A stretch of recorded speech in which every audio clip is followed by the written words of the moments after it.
تعبير مش هيجاري بالظبط مش هيجاري قيمته، مش هتعرف تديه حقه بالظبط. طب لحد وقت قريب، طب ودلوقتي؟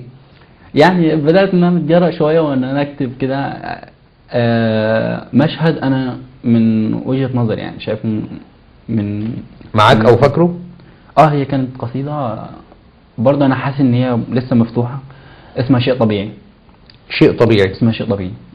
كانت بتعبر برضه عن المشهد. قولها على صوتك شوية. شيء طبيعي، شيء طبيعي ومش نخاف، هو ده حال البلد، في اللي يضرب واللي يسكت واللي يكذب واللي يكتب شيء طبيعي، اللي شاعر واللي بيهيص لوحده واللي بيفتح بيبان. كلمة ليكم كنتوا فين؟ مصر زعجت من زمان.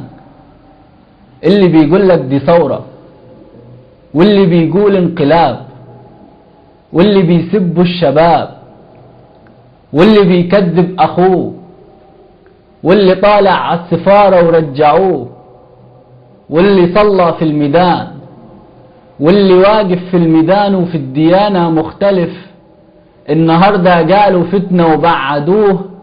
شيء طبيعي ياجوا بكرة يقتلوني ويقتلوه، بس طبعا مش طبيعي ان لما الشعب يطلع تمنعوه. مش طبيعي. شيء طبيعي اني اتكلم سياسة واني ابوحلك بالرياسة واني انقض لك قضية واني اوقف لك تمام، بس طبعا مش طبيعي ان لما الثورة تنجح يبقى حاكمها النظام. احنا زقينا السفينة لبرها التاني الموازي، واللي مش موجود معانا بكرة حيعدي وحياجي. اختلافنا واتفاقنا هو حيحدد مصيرنا، يبقى مش معقول بنبعد كل ما نقرب وناجي.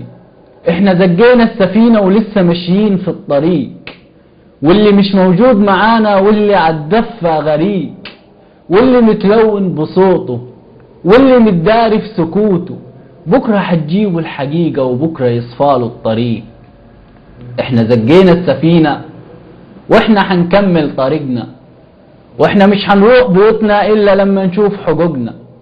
ما احنا سلمناك وزادنا اتضربنا واتسجننا واتحبسنا، يبقى مش حنروح بيوتنا الا لما نشوف حقوقنا.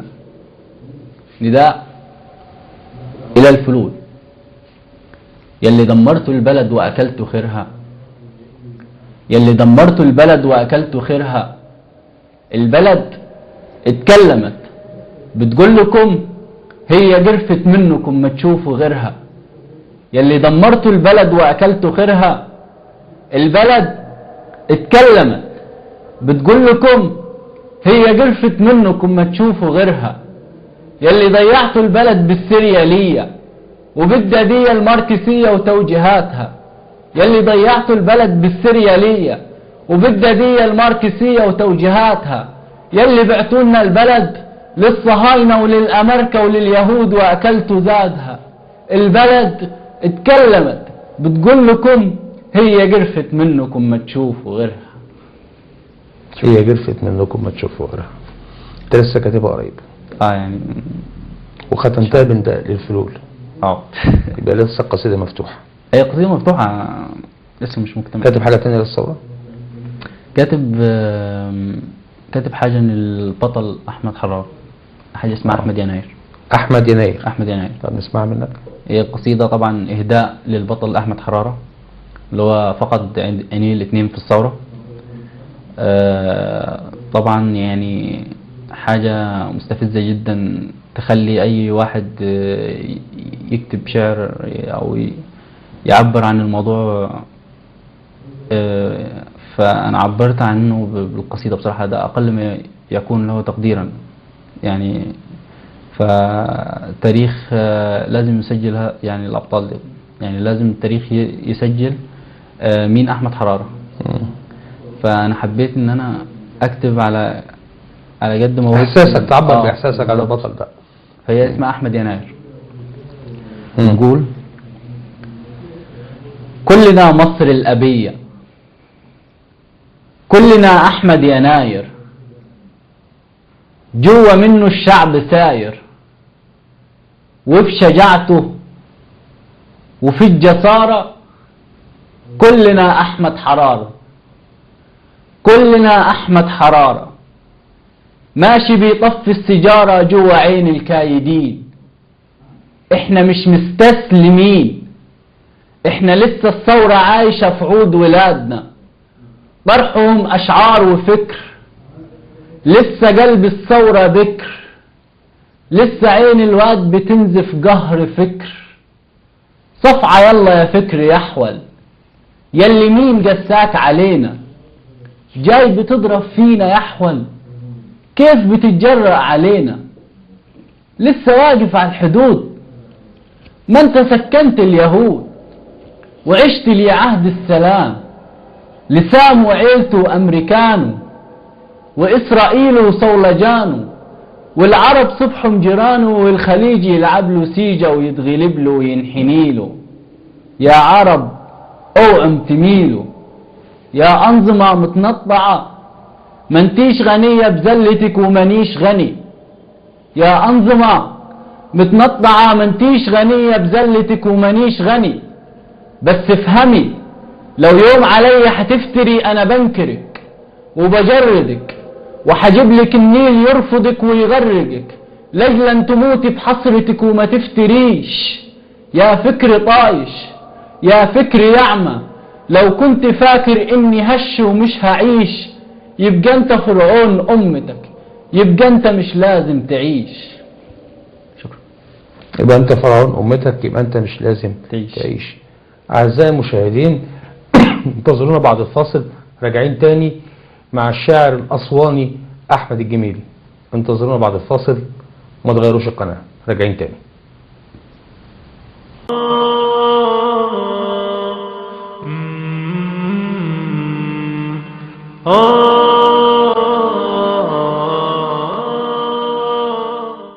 مرة تانية أعزائي المشاهدين، عدنا مع شاعرنا الأسواني أحمد الجميلي. أبو حميد، أنت كنت عامل قصيدة تانية عن الثورة أو عن الحكام بتنقد الأنظمة القديمة قبل الربيع العربي. نسمعها منك؟ هي اسمها هجاء. هجاء.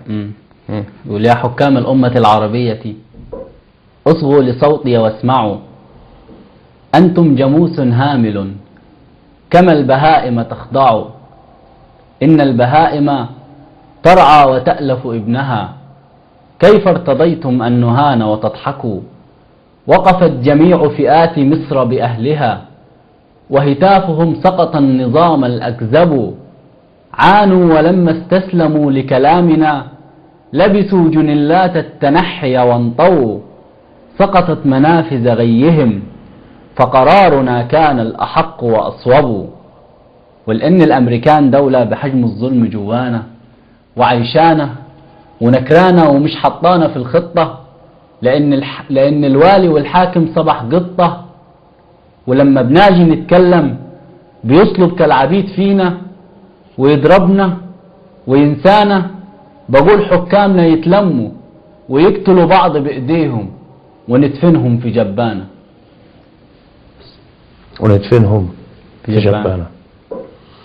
انت قسمتها فصحى وعامية، بس الفصحى محتاجة تظبيط شوية مع نفسك، مفيش داعي نتكلم فيها. قسمتها فصحى وعامية وختمت بالعامية. انت بتحب العامية اكثر يعني الى حد ما بتلاقي فيها نفسك؟ نعم يعني. انت عامل حاجة تانية اسمها يا وحشاني. يا فكراني. يا فكراني ولا ما انت عامل يا فكراني ويا وحشاني؟ طيب عامل، هتحب تقول انهي فيهم الاول؟ اي حاجة. يا فكراني. بتقول يا فكراني، وأول حرف من اسمك بيذكرني، وأول ضحكة من فرحك بتفكرني. يا فكراني أمانة عليكي غنيلي وامشيلي، ده صوتك جوا وجداني، وعودك كان بيتباهى بألحاني. يا فكراني ده بيتك لسه نفس البيت، ونفس الزحمة والزغاريط، ونفس اللمة جواني. يا فكراني ده أول حرف من اسمك بيشبهلي، وآخر حرف من اسمك بيشبهلي ويندهلي. أنا العاشقة لأشعارك، أنا العاشقة لتفكيرك، وأنا المجنونة أشعارك وتفسيرك.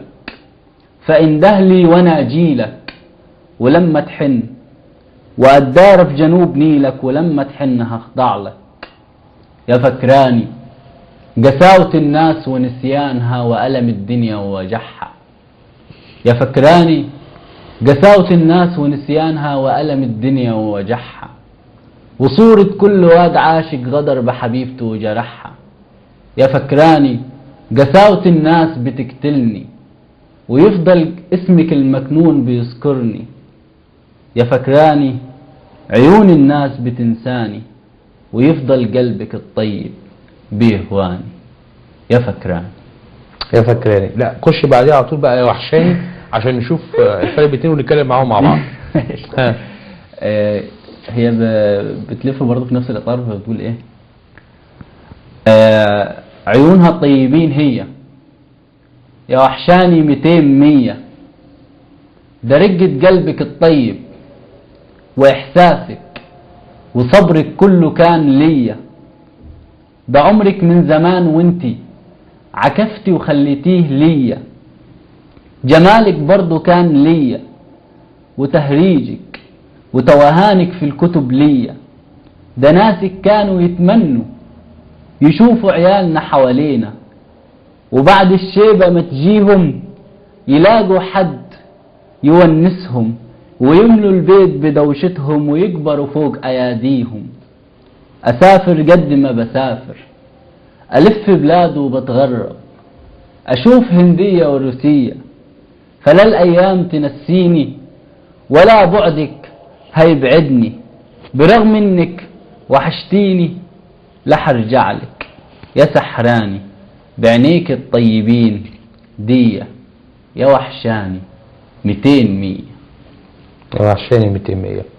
انت متنوع في القصيدة الواحدة، يعني بتنوع الاسلوب. هل انت بتتعمد انك تختلط ما بين الشعر والمباشرة والعامية والزجلية في اطار واحد؟ يعني هو انت عارف لولا ان انت ظابط وزنك وايقاعك كنت قلت ان انت اسلوب هواء، لكن لما تكون انت درست عروض، درست عروض، واضح انك ظابط وزن وايقاعك وعروضك، فعشان كده انا مستغرب من ان انت تكون دارس عروض وظابط وزن ومقامات وفي نفس الوقت عامل خليط او مزج. هو بيدل يعني ايه على حسب ثقافة الشاعر نفسه، يعني على حسب انت قدرتك الابداعية انك انت تكتب ايه. فانت بتجمع كل الحاجات ديت لحد ما يبقى لك شكل خاص بك انت، شكل ده بتاعك انت، فبتبدأ تتعرف بالشكل دوت. ايوه بس انت مجمع اشكال متنوعة في عمل واحد، يعني في كل عمل ليك بلاقيك ان انت بتنتقل ملتزم بالبحور وملتزم بالقواعد. انا ما قلتش حاجة، بس بتنتقل ما بين العامية والزجل. تمام، بتخلط ما بين الاثنين، ما بين المباشرة بتخلط ما بينهم، بالرغم ان انت اللي سمعته منك لحد دلوقتي مفيش فيه حوار متبادل. مفيش فيه حوار متبادل، لا من طرف واحد انت بتتكلم، او مثلا واخد الرمز سواء كان للبلد او سواء كان الموضوع اللي بتتناوله او سواء كان بيتكلم الحكام. ما عملتش انت حوار متبادل عشان تلجأ للمباشرة او تلجأ للزجلية. ايه تفسيرك؟ برضه هتقولي شخصية مستقلة كونتها عن طريق القراءة التطلعية وكلام الكبير. هو عارف ان انا ما اعرفش انقد نفسي يعني.